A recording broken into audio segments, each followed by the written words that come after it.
Tantor Audio, a division of Recorded Books, presents The New Wedding Book, A Guide to Ditching All the Rules, by Michelle Bilodeau and Karen Cleveland.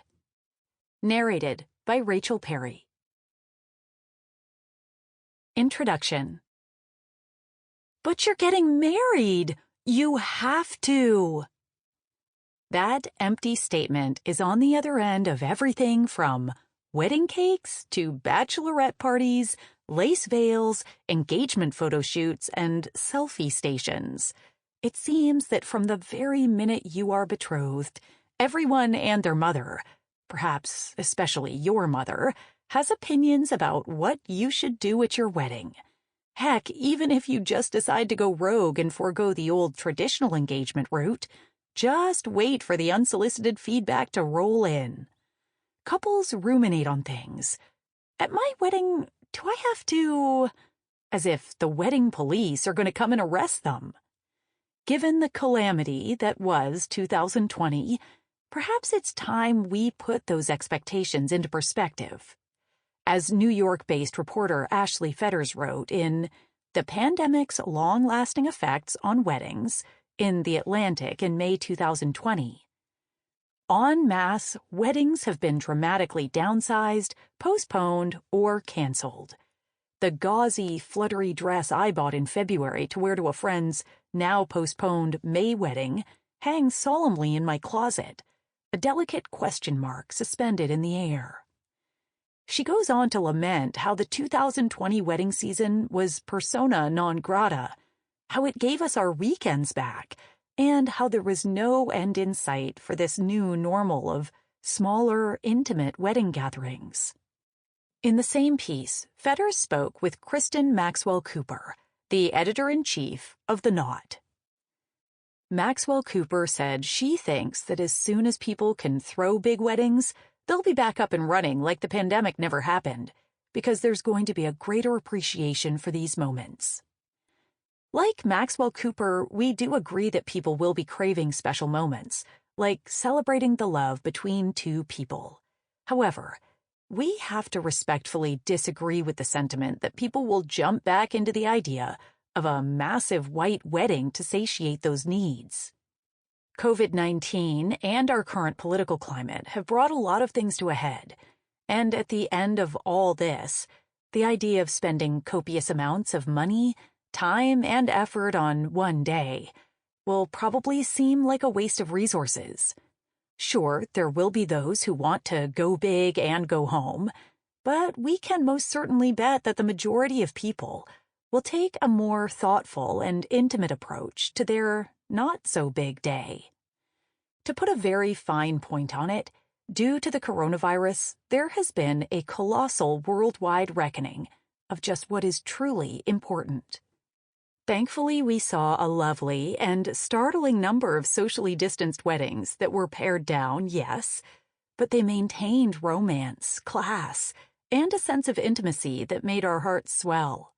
Just look up former Teen Vogue editor Elaine Welteroth's Brooklyn Nuptials for a truly magical, front-stoop, covered in florals, block party wedding that was incredibly memorable. She grabbed a dress from the back of her closet and did the damn thing. As Fetters wrote, small wedding ceremonies could, in other words, become more common, not just for health reasons, but because coziness and intimacy might organically become trendy. It stands to reason that this new collective consciousness would affect how we approach weddings.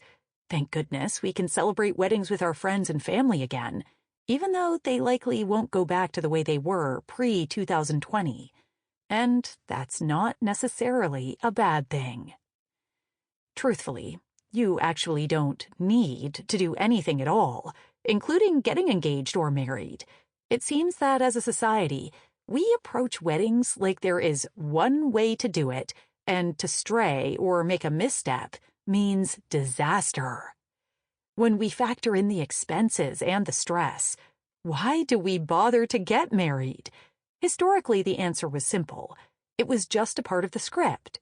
You got married because that was the de facto expectation, and religion played a huge role. We used to get married in religious ceremonies to mark rites of passage. We had weddings to be married in the eyes of God and for protection. Without a husband, women were vulnerable, culturally and financially. Women couldn't own property or really play a role in her community without being married. In exchange for this protection and security, they gave their husbands children and domesticity. Until the Equal Credit Opportunity Act passed in the U.S. in 1974, thanks feminism, credit card applications for women required a husband to co-sign. For generations of women, marriage was the quickest route to economic stability, expanded financial opportunities, the potential for property ownership, and her best shot at claiming a man's better-paid profession or higher wages. Of course, today women can buy, borrow, and spend. We're still working on closing that wage gap, though. Yet weddings still have a whiff of, "You finally made it. Now you are complete," about them. So why do we even bother with weddings? The old reasons for weddings aren't really operative anymore. Knowing that almost half of all marriages end in divorce. Yes, still accurate. We can comfortably cohabitate in sin, and we don't need a spouse to provide legal and financial protection. Why do we do it? Because, deep down, we believe in love. We believe in the promise of a forever love. No other institution in the world gets the same respect as marriage. Marriage is at the core of financial planning, taxation, immigration, healthcare, and social currency. It's hard to talk about these things. It's often out of the realm of discussion to fall in love and fathom that your marriage might be one of the 40% that doesn't make it. Perhaps that's why we funnel so much energy toward the wedding. If we can just make it grand enough or perfect enough, it will offer some sort of protection so that the marriage might last. Maybe it is because so little else is sacred nowadays that we hold a candle for marriage. Everything can seem so hopeless. So much about the world is messed up. We want to celebrate hope and bring people together for something positive, for crying out loud. Weddings are a balm for all that. A happy couple deliriously in love is hope personified. We cling to the ritual of a wedding and many of the worn-out cliches that are inseparable from weddings because it feels good to be an optimist. What's up with that? Nothing deadens romance like the feeling that you're disappointing a bunch of people or that you're playing a part that doesn't feel like your true self. How is a person supposed to feel like themselves when every message they get about their wedding is what other people think they should do? How can couples get down that aisle in a way that feels authentic, awesome, fun, and true to themselves? You can. We did.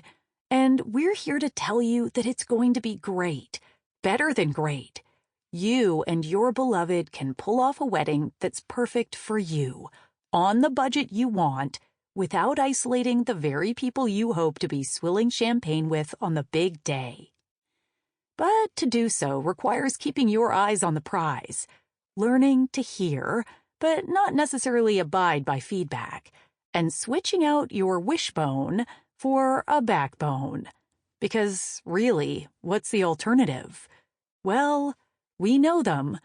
We have a friend who, a few days before her wedding, confided that she couldn't wait for it to be over, like it was a budget presentation she had to give at work, or a long put-off dental procedure. This conversation was actually a big, huge reason why we felt the need to write this tome in the first place. The stress of the wedding planning was causing frequent and massive fights with her partner. They were going into a paint-peeling amount of debt, both of their families were completely pissed off, and she was over it. It was wedding fuckery of the highest order. She got sucked into a machine that was making her play a role she didn't want to play. Her wedding was Pinterest pretty, to be sure. It ended up in bridal magazines. But her best friends knew that under that French lace veil and airbrushed foundation was one really sad bride. And it broke our hearts. Our feminist sensibilities also flagged that the roots of seemingly pretty traditions were anything but. While the music and hors d'oeuvres have improved over the years, many couples today still participate in the same archaic traditions that people did hundreds of years ago, without understanding what they're about. Women have rewritten every part of our lives, except how we marry. We're still getting hitched in much the same way that generations before us have, albeit with the added modern pressures of having it be Instagram perfect. We wrote this book because we, too, were this close to getting caught up in that machine, that tempting white tulle bridal spin. This is an entire industry devoted to making people, especially women, feel inadequate for not following the guidebook. The guidebook that the bridal industry wrote, unabashedly, to serve itself. This book is our attempt at calling for a modernization of weddings that gives couples the latitude to do what feels right for them. When we decided to get married, it felt like the bridal industry was treating us like wedding lusty airheads on spending sprees. As downtown women living on working girl salaries, we weren't having it. We were quickly fed up with the ever-increasing significance, over-the-topness, and cost of weddings. And since you picked this book, you likely are too. Many of the people we spoke to for this book are referred to by first name or anonymously, to ensure they felt safe talking about their weddings, family dynamics, and relationships. To the brides and grooms who opened up to us about your insecurities, your partners, your parents and in-laws, your bodies, and your bank accounts, thank you. They range in age, race, gender identity, sexual orientation, clothing size, income, backgrounds, and location. It was high honor to conduct these interviews, which frequently included tears of joy at recounting their wedding, of gratitude for having rock-solid partners, and of regret over falling out with family or losing themselves. We want to openly acknowledge that we're both white, heterosexual, cisgender women. When we are talking about weddings, we are talking about the Western wedding as we know it in both fairy tales and pop culture. A quick search for #wedding inspiration on social media will catch you up. If you go to your local bookstore, support your local bookstore and ask them to kindly point you to the wedding magazine section. You'll likely get this sort of wedding. In our city, we see weddings that cross faiths, races, and every beautiful color of the sexual identity rainbow. This is our world. So while we undertook this book as a sort of feminist manifesto on the Western wedding industry, we didn't want any person or couple to feel left out. We also appreciate that for some people listening to this, the interfaith, interracial, or non-hetero-binary wedding that you want to have might not be so normalized in your world. For some of our listeners, it might be hard. It might be bold. It might be illegal. That might be your world. We see you. Are weddings hard work? They might be, but they don't have to be.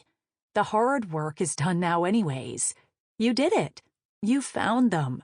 You snagged that stone-cold fox, spent days, weeks, months getting to know them, fell head over heels in love, and now you are putting a ring on them.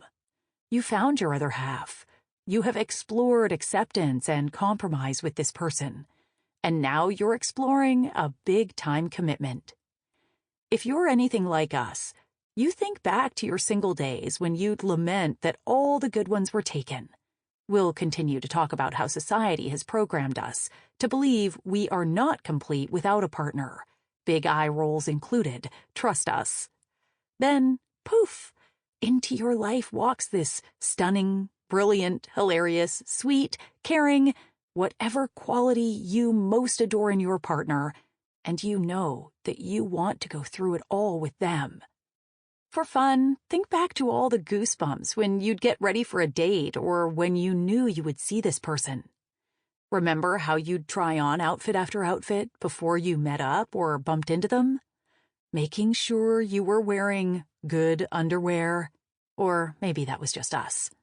These emotions are going to be your North Star as you move from engaged to married.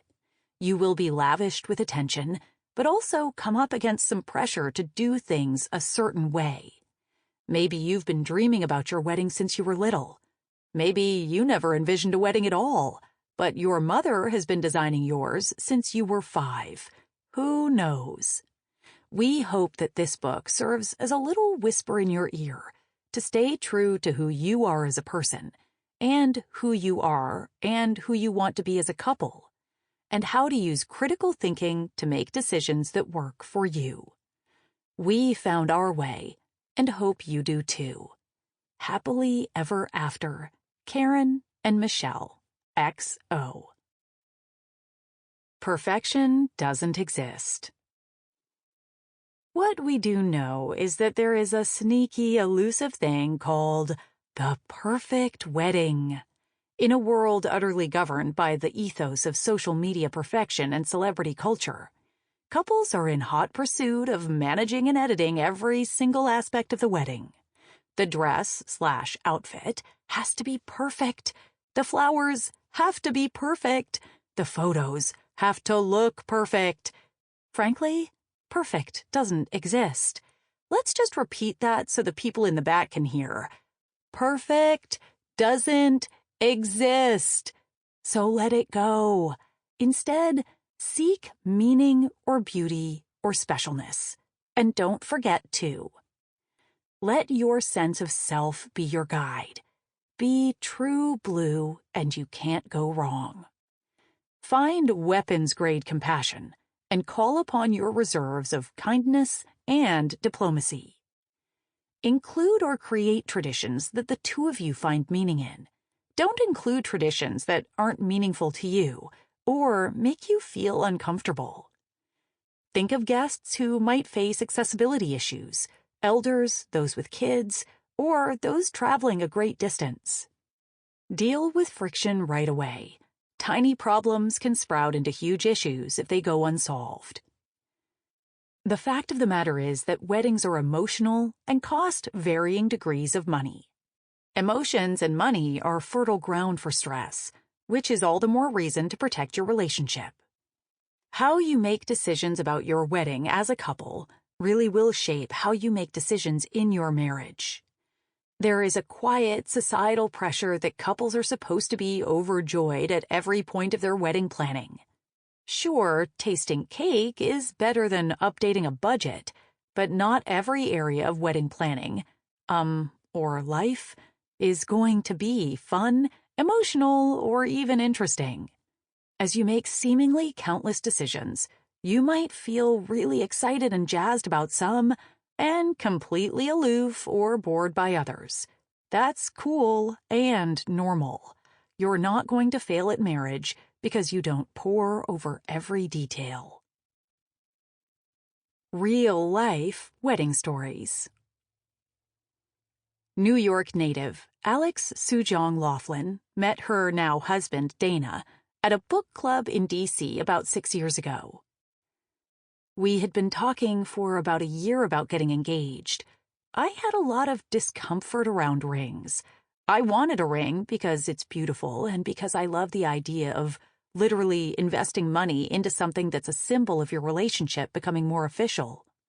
But I felt really uncomfortable with, pretty much as soon as we started looking. I hated the way most rings looked. I hated that ads followed me everywhere. I hated that there was this obvious, super imbalanced expectation that he was going to spend $10,000 USD on a ring and that I wouldn't get anything for him. I thought about getting him an engagement ring. He wasn't down with it. He only wanted to wear one ring. Then he wanted to have something special to get on the wedding day. We talked about splitting the cost, but ultimately he really wanted to buy it for me, which I appreciate. We chose one that was not expensive, and it was really important to me to buy it from the store where they use recycled metals and stones. It was really important to me to not go with a traditional retailer. I had thought that he was going to propose over Christmas in 2018 when we were in California, because that's where his family's from. Then we went to this restaurant we both really like. We go there every year for our birthdays. We went there for dinner. We went into the photo booth, and he asked me in the photo booth as the pictures were being taken. That was in part because I told him I didn't want there to be people around. I didn't want there to be a photographer. It was a very private moment, but there were photos, which was cool. 1. Engagements. You said yes, or you're about to.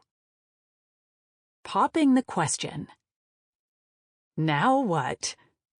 Maybe they asked and you said yes, or maybe you arrived at your engagement together over a coffee or in bed as a shared decision. Maybe you asked them. It is funny how we assume engaged means a diamond ring proposal, down on one knee. Au contraire. Being engaged really just means you've decided to get married. Hollywood has done an excellent job of typifying one type of proposal, which you will, of course, recognize, mainly the heterosexual type.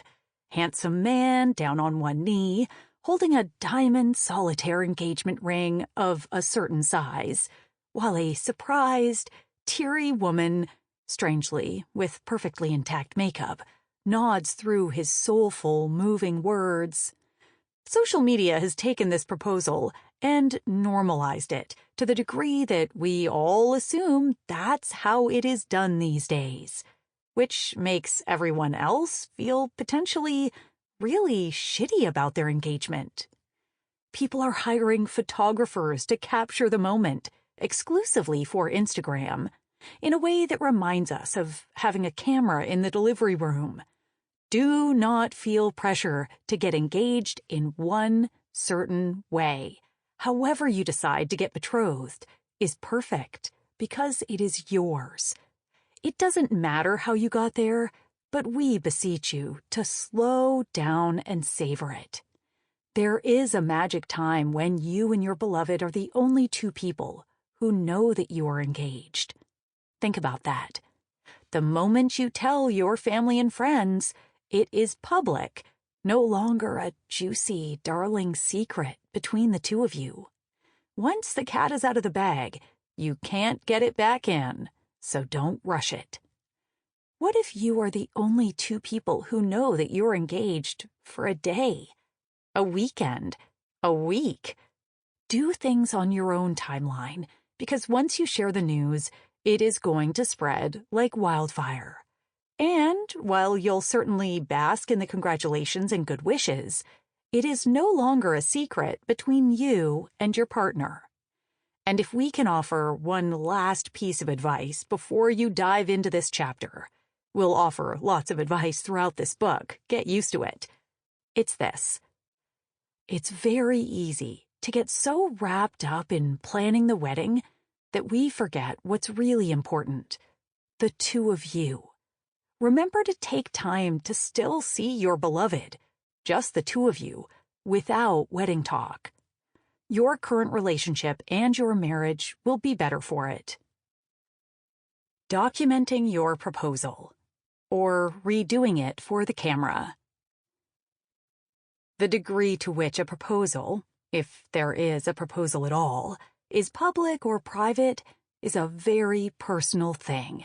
That's your business. But the restaging of a proposal? We have some feelings. Dr. Chris Ingram, professor and chair of sociology at Purchase College at State University of New York, feels that the focus on the spectacular engagement performance is just the latest element in the wedding industry arms race. Kirsten, recently wed herself, agrees. This business of staged proposals is all a bit much. Do you actually care about being in the moment? Or are you doing this to create an impression, a contrived moment of your own version of fairy tale? It's this showing off of the fact that your fiancé went all out for you because he must love you so much. It is a way of trying to showcase your own value. Look how special I am. Organize a meal for both sides. If your families haven't met yet, you might want to plan a get-together before the wedding plans really take off. Other wedding books will tell you that, traditionally, the groom's parents would contact the bride's parents right after they hear the great news. We say, anything goes. Rather than put the onus on one set of parents to contact the other, why not host something to get them introduced? Since you know your parents best, the two of you can find a setting that will make everyone feel at ease. Sharing the good news. Parents are typically the first in line to share in the news, preferably in an intimate setting, and the same applies if you or your partner-to-be have children. Little ones should hear the news directly from you, in private. If you and your partner want to be the ones to tell siblings or grandparents yourselves, it is perfectly acceptable to ask parents to stay tight-lipped for a few days, giving you time to personally tell others in your immediate family. A sage rule is that the closer the relationship to the newly engaged couple, the more intimate the form of communication. If time and distance afford it, telling loved ones that you are engaged ideally happens in person. If not, a gleeful FaceTime, Zoom, or a phone call will do. Acquaintances might find out through social media, but the people you are close enough to celebrate your birthday with, for example, should hear in a more special way. Wait until after your inner circle knows the news to tout your engagement publicly, whether that is updating your relationship status on Facebook or arranging for an engagement announcement in the newspaper. Back in the day, the bride's parents would do this, but now couples frequently do it for themselves. It's pretty charming and a cinch to do, typically just a form submitted, and photo uploaded online, if photos are your thing. Just think, your grandkids will love it, and be desperate to know what a newspaper was. It seems like now every happy engagement comes with a shiny social media announcement. Some people are even hiring photographers to capture the moment, or reenacting the proposal for photos. That seems a bit much to us, but you do you. If you're into spreading the news on your favorite online channel, have at it however you see fit. Guys, this is your news to share, when you want to share it. Whether you take a weekend, a week, a month, or if you decide to invite people to a party only to turn it into a wedding, we know a couple who did this. That is your prerogative. If you decide to forego the internet engagement announcement, you can let those important to you know face-to-face. Say, the next time you have dinner with your best gals, or grab a coffee with your favorite former colleague. But if you just can't hold it in, give those close to you a quick phone call to let them in on your joy before you start posting about it online. These are perhaps the most intimate ways to get the news out there, and even in today's phone call-averse society, no one will get mad at you for telling them person to person. Proposing in pop culture. Ah, swoon. The patriarchy up to its old tricks. Engagements are more than gestures or occasions. They are beginnings in every possible sense. The down on one knee, he pops the question with a diamond solitaire engagement might be normalized, who are we kidding, glamorized in Western culture, but it is a far cry from the way things are done elsewhere. In her book, The Nordic Theory of Everything, Anu Partanen dives into the North American quest to land a suitable man. To her and her Finnish friends, the obsession of women on TV, via Ally McBeal, Sex and the City, and later the bridezillas of reality TV, was hilarious. Sample complete. Ready to continue?